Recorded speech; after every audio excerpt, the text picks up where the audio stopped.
I was standing in the kitchen, the phone pressed against my ear, disbelief washing over me in cold waves.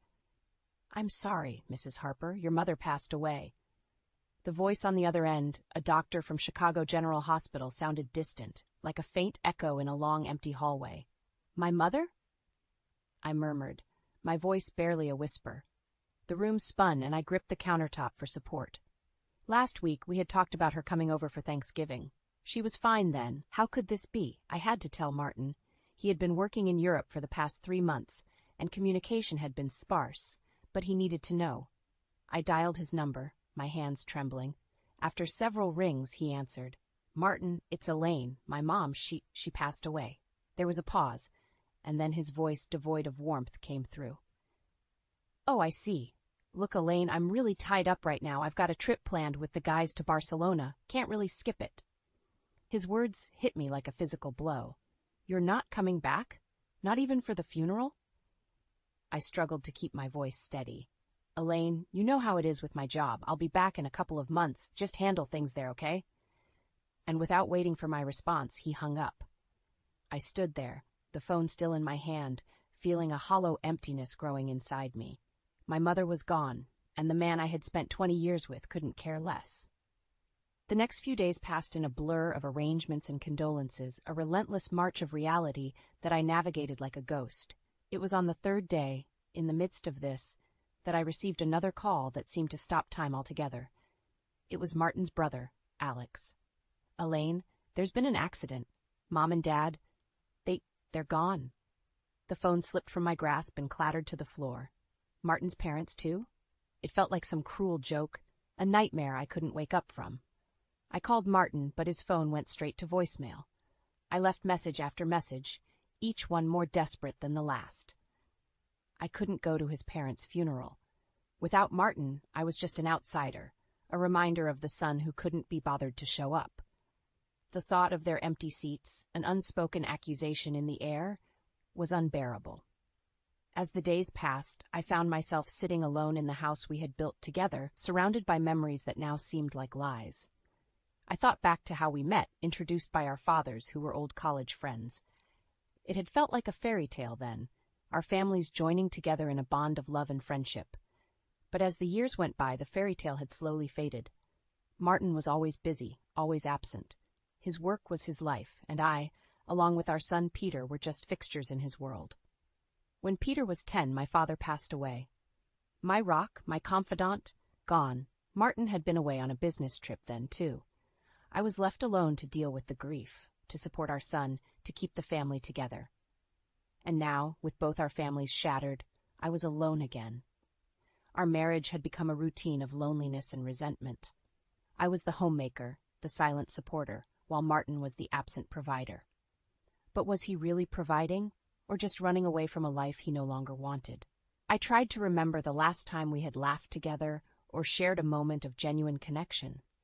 But all I could see was the growing distance between us, a chasm filled with unspoken words and unmet needs. As I sat there, lost in my thoughts, I realized that this wasn't just about his absence. It was about the lack of respect, the lack of empathy. It was about a marriage that had become a hollow shell of what it once was. And as the sun set, casting long shadows across the room, I knew that something had to change. I couldn't live in this shadow any longer. The days following the funerals were a whirlwind of silent houses and unanswered calls. I tried to reach Martin again, but it was as if he had vanished off the face of the earth. That's when the memories began to creep in, unwelcome and unbidden. I remembered our early days, how Martin's charm and ambition had swept me off my feet. We were young, in love, and the world seemed full of possibilities. But as years passed, the man I fell in love with started to fade, replaced by someone consumed by work and his own needs. I was pulled from my reverie by a knock on the door. Standing there was Alex, Martin's younger brother. His eyes were red-rimmed, his usual cheerful demeanor nowhere in sight. "Elaine, I can't believe he didn't show up. Not even a call," he said, his voice heavy with grief and disbelief. "I know, Alex. I've been trying to reach him, but—" Nothing. Alex shook his head, his anger palpable. "You know, Elaine, there's something deeply wrong with him. Mom and Dad deserved better. You deserve better." His words struck a chord in me. deserve better. The thought had crossed my mind, but hearing it from someone else made it real. It wasn't just me feeling this way. Elaine, if you need anything, just let me know, okay? Alex offered before he left, a hint of worry in his eyes. That night, as I lay in bed, the house eerily quiet, I realized how much of my life I had dedicated to a man who saw me as nothing more than a convenience. The love, the support, the sacrifices, it was as if they meant nothing to him. A mixture of anger and resolve began to build within me. I wasn't going to be the silent, suffering wife anymore. I needed to find out what Martin was up to, what was so important that he couldn't even show up for his own parents' funeral. The next morning, I made a decision that would change everything. I hired a private investigator. It was a drastic step, but I needed to know the truth.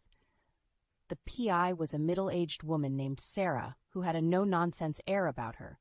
"We'll find out what he's up to," Sarah assured me. "It won't take long." True to her word, within a week, Sarah came back with information that shattered any illusions I had left about Martin. Photos and reports of him with another woman in Barcelona, looking carefree and in love. As I looked at the photos, a cold, hard knot formed in my stomach. This wasn't just a business trip. This was a betrayal of everything our marriage was supposed to stand for. I confronted Martin over the phone. His response was a cocktail of excuses and deflections. "Elaine, you're blowing this out of proportion. It's just a work thing." "A work thing? Is that what you call this?" I countered, my voice shaking with anger. "You wouldn't understand. It's complicated," he snapped back, his voice cold and distant. I realized then that I was speaking to a stranger. The man I had married, the man I had built a life with, was gone. In his place was someone who saw me as nothing more than a hurdle to his desires. That night, as I lay awake, the weight of my decision heavy on my chest, I knew there was no going back. Martin had made his choice, and now it was time for me to make mine. The path ahead was unclear, but one thing was certain. I would no longer be a prisoner in my own life. The days after discovering Martin's betrayal were a blur of anger and disillusionment. Each morning, I awoke to the stark reality of my solitary struggle. The house, once filled with laughter and warmth, now echoed with the silence of betrayal. I busied myself with the mundane tasks of daily life, but my mind was elsewhere, consumed with thoughts of Martin's deceit. The images from the investigator's report haunted me, a constant reminder of his infidelity. One evening, as I was going through old photo albums, a picture of our wedding day caught my eye. We looked so happy, so in love. I couldn't help but wonder where it had all gone wrong. Was it gradual, or had there been a specific moment when Martin decided I was no longer enough for him? My train of thought was interrupted by a call from Peter, our son. "Hey, Mom, how are you holding up?" "I'm managing, Peter," I replied, trying to sound stronger than I felt. There was a pause before he spoke again, his voice laced with concern. "Mom, I've been thinking. Maybe I should come home for a while, help you through this." His offer touched me deeply, but I couldn't let him put his life on hold for me. "No, Peter, you need to focus on your studies. I'll be fine." But Peter was insistent. "Mom, this isn't just about you. Dad's actions affect me too. I need to be there for you." His determination was a balm to my wounded heart. Despite Martin's absence, Peter had grown into a caring and responsible young man. His support gave me strength, and for the first time in a long while, I didn't feel so alone. A few days later, Peter arrived. His presence filled the house with a much-needed energy. We spent hours talking, sharing our thoughts and feelings about Martin and the situation at hand.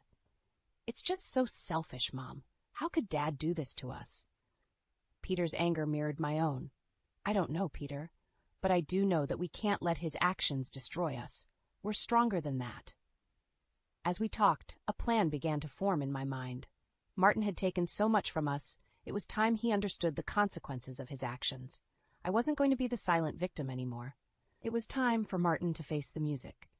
The following week, I met with a lawyer to discuss the possibility of divorce. The lawyer, a stern-faced woman named Mrs. Hammond, listened intently as I recounted the events of the past few weeks. "Mrs. Harper, based on what you've told me, you have a strong case for divorce, especially with the evidence of infidelity," she said, her tone professional yet empathetic. I nodded, a mix of relief and apprehension washing over me. This was really happening. I was taking the first step towards freeing myself from Martin's shadow. As I left Mrs. Hammond's office, a newfound sense of purpose filled me. I was no longer the woman who waited silently for her husband to return. I was Elaine Harper, and I was going to take control of my life. But as I stood there looking out at the bustling city streets, a part of me couldn't help but mourn the loss of the life I thought I had. The happy family, the loving husband, it was all an illusion, shattered by the harsh light of reality. As I headed home, I knew that the road ahead would be difficult, but for the first time in a long time, I felt ready to face whatever challenges lay ahead. Martin had underestimated me for the last time. The revelation of Martin's affair had set a fire within me, one that burned with the need for justice and retribution. As I sat in our living room, the walls seemed to close in on me, each family portrait a reminder of the facade our life had become. My resolve was tested one evening when Martin called. His voice, once familiar and comforting, now grated on my nerves. "Elaine, I've been thinking. Maybe I was too harsh. We should talk when I get back." His words, meant to soothe, only fueled my anger. "Talk? After everything you've done? You abandoned your family, Martin." "Elaine, you're overreacting. It's not like I planned this. Things just happened," he replied, his tone dismissive, as if his betrayal was a mere inconvenience. "Things just happened? You make it sound like you had no choice in the matter. You chose to be with another woman. You chose to ignore your own parents' funeral." There was silence on the other end, and for a moment, I thought he had hung up. Then he spoke, his voice cold. "I don't have time for this, Elaine. I have important work here." That was the last straw. "Important work? Is that what you call abandoning your family? You know what, Martin? Maybe it's time I made some important decisions of my own." I hung up before he could respond. My hands were shaking, but my mind was clear. It was time for action. The next day, I met with Sarah, the private investigator. "We need more evidence, anything that can help in the divorce proceedings," I told her, my voice firm. Sarah nodded, understanding the assignment. "I'll see what I can dig up. Martin won't know what hit him." Over the next few weeks, Sarah provided me with a steady stream of evidence. Photos, emails, and even testimonies from people who had seen Martin with his mistress. It was more than enough to paint a clear picture of his infidelity. Armed with this information, I met with Mrs. Hammond again. She reviewed the evidence, her expression grim. "This will certainly help your case, Mrs. Harper. It seems Mr. Harper has been quite careless." As we discussed the next steps, a plan began to take shape. Martin had always been proud of his reputation, both personally and professionally. It was time to use that against him. "Mrs. Hammond, I want to make sure Martin feels the consequences of his actions, not just legally, but personally and professionally as well." Mrs. Hammond regarded me with a new level of respect. "I understand, Mrs. Harper. We'll make sure he gets what he deserves." When Martin finally returned home, it was to a cold and unwelcoming house. I greeted him with divorce papers, my expression as hard as the resolve within me. "Elaine, what is this?" he asked, his voice a mix of surprise and annoyance. "It's over, Martin. I'm filing for divorce, and before you try to talk your way out of this, know that I have enough evidence to ruin you." Martin's face turned a shade paler, his usual confident demeanor crumbling. "You wouldn't dare," he said, but his voice lacked conviction. "I dare, Martin. I dare to stand up for myself and for our son. You've made your choices, and now you'll live with the consequences." As he read through the papers, his face twisted in anger and disbelief. But there was no going back. I had drawn the line, and there was no crossing it. That night, as Martin packed his bags and left, I felt a sense of liberation. The chains of our loveless marriage were finally broken.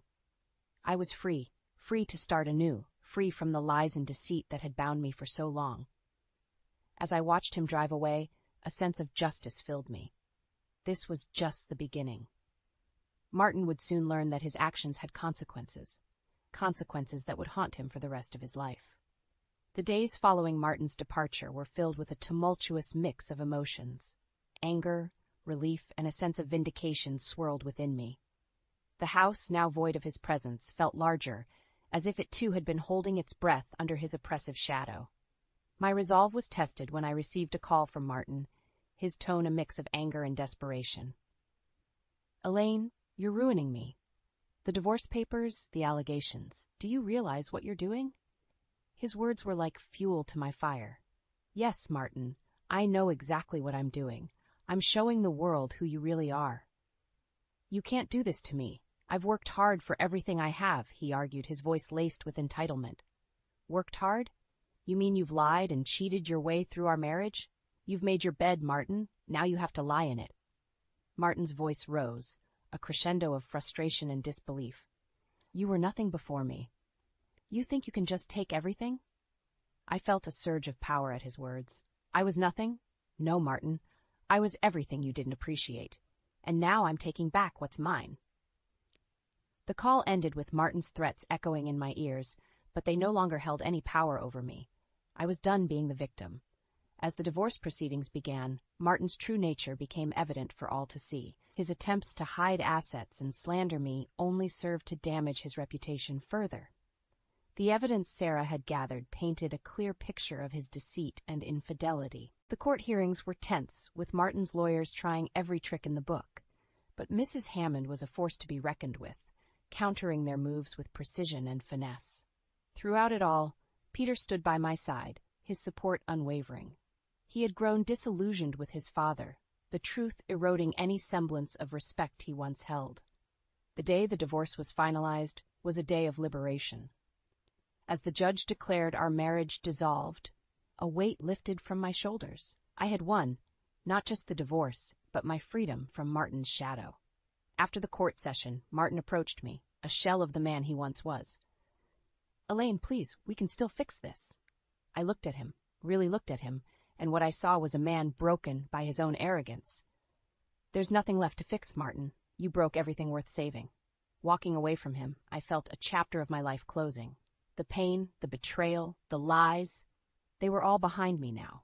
Ahead lay a path of my own making, free from the deceit that had clouded my life for so long.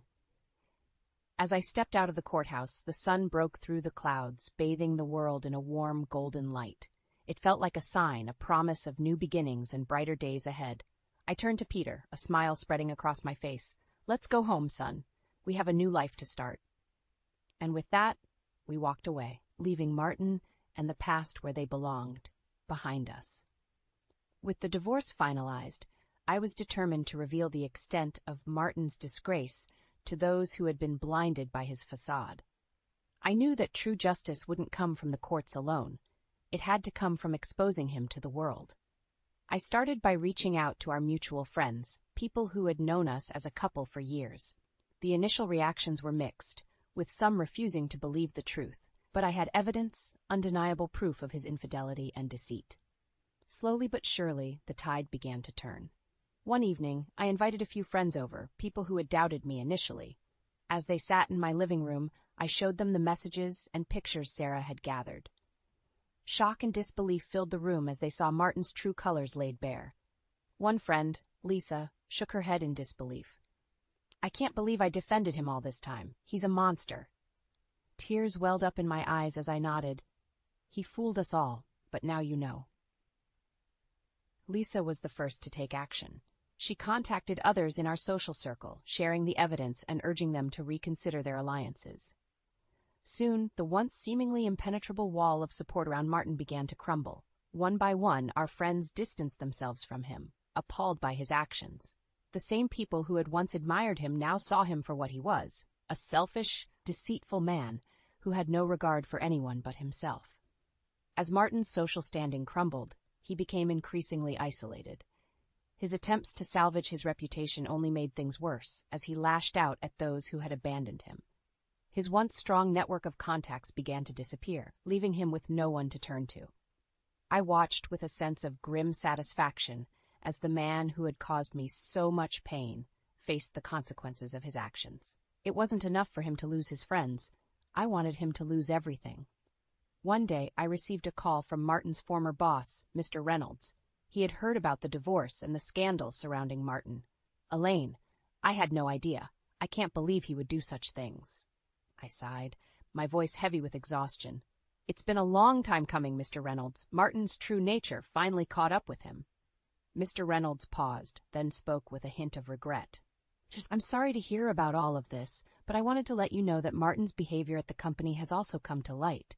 We've decided to terminate his employment. I felt a rush of vindication. Thank you, Mr. Reynolds. It's about time he faced the consequences. As the news of Martin's termination spread, his world crumbled further. He had lost his job, his friends, and his reputation. It was a fall from grace that he couldn't recover from. But I wasn't done yet. I had one final move to make, one that would ensure Martin paid for his actions in the most significant way possible. With Martin's world in shambles, it was time for the final blow, the ultimate revenge that would ensure he paid for his sins. I had discovered a hidden secret during the divorce proceedings, one that would bring him to his knees. Late one evening, as I sat in my quiet home, I made the call I had been dreading but also eagerly anticipating. The voice on the other end was familiar, cold, and detached. "Martin, we need to talk." There was a long pause before he replied, his voice wary. "What do you want, Elaine?" "I want justice, Martin. I want you to pay for everything you've done." My words were deliberate, each one carrying the weight of my anger and determination. Martin chuckled, a mocking sound that sent shivers down my spine. "You think you can do anything to me now? I've lost it all, Elaine. What more could you possibly take from me?" I took a deep breath, steadying myself. "I know about your hidden accounts, Martin, the offshore ones you thought were safe. I have the evidence, and I'm not afraid to expose you." Silence hung in the air, thick and suffocating. I could hear the panic in his voice when he finally responded. "How did you?" "That's not important right now," I interrupted. "What matters is that I have the power to ruin you completely. The authorities will be very interested in those accounts, Martin." His voice trembled as he spoke, desperation creeping in. "What do you want, Elaine? Money? Is that what this is about?" I couldn't help but laugh. A bitter and vindictive sound. "Money won't fix the damage you've done, Martin. But it will ensure you suffer for a long time." I outlined my terms, a substantial portion of his hidden wealth to be transferred to me as compensation for the years of pain and betrayal. Martin had no choice but to agree, his voice defeated. As I hung up the phone, I felt a rush of satisfaction. Martin had lost everything, his job, his reputation, and now his secret wealth. He was a broken man, a shadow of his former self. But I had won. I had taken back control of my life, exposed him for the monster he was, and ensured that he would pay for his actions. It was a sweet victory, one that had been a long time coming. In the end, it wasn't just about revenge. It was about reclaiming my own dignity and self-worth. I had emerged from the darkness stronger and more resilient than ever. As I sat alone in my quiet home, I couldn't help but smile. The nightmare was finally over, and I was free to live my life on my terms. Martin's downfall was a satisfying end to a chapter of my life that I was more than ready to leave behind.